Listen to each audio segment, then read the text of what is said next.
Good morning, good afternoon, good evening. Welcome back to At the Willow Tree. I'm so happy that you're here today, and I hope at whatever time of the day you come across this video that you've had or are having an amazing day.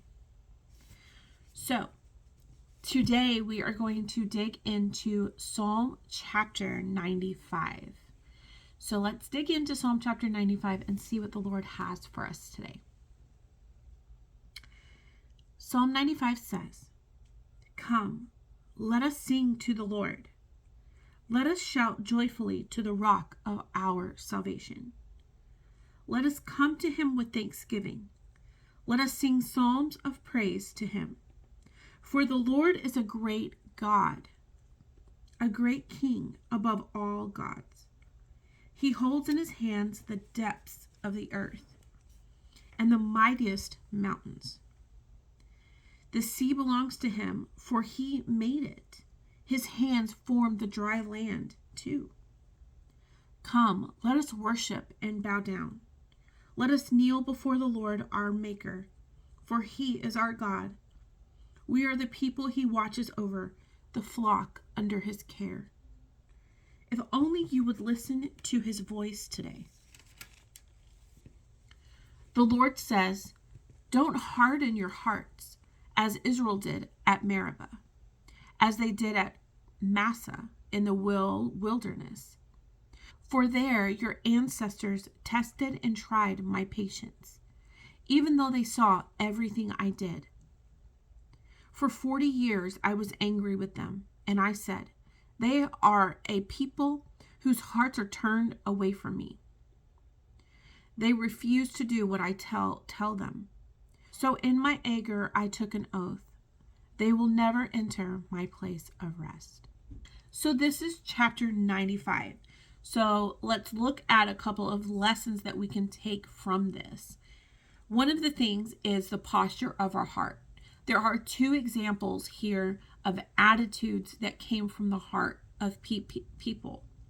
There's the attitude of the Israelites who complained over and over and over, tested God's patience, walked in disobedience. God would tell them to do something and they wouldn't do it for fear or lack of faith or whatever the reason was. There was always a reason why they would walk in disobedience. Or they were complaining about what they didn't have and accusing God of not caring about them. And there's the other posture as well. And that is the posture in the beginning of Psalm 95, where we come to God with the spirit in a spirit of thanksgiving. We come to God to worship and bow down.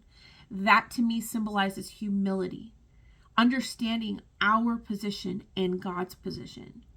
It is God who has the ultimate authority over our lives, and we are not entitled to anything.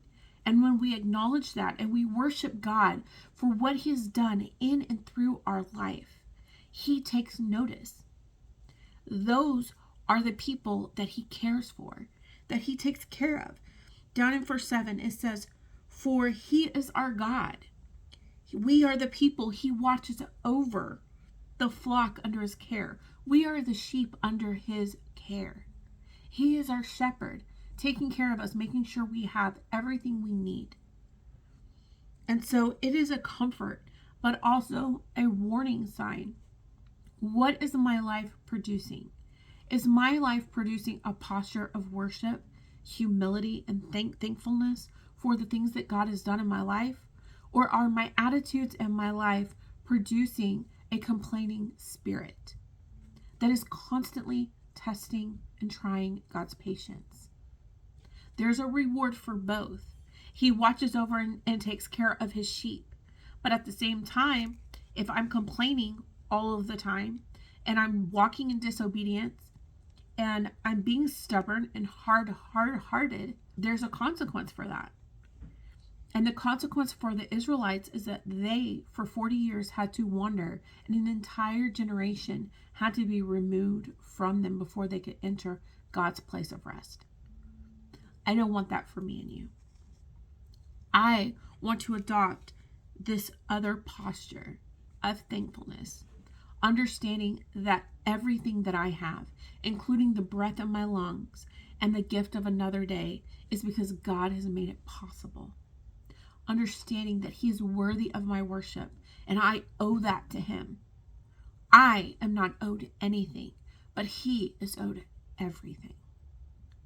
It is when we are serving in a spirit of humility, when we worship God in a spirit of humility, that it's recognized and He can give us further responsibility. But posture of our heart matters in all things, including our service to Him.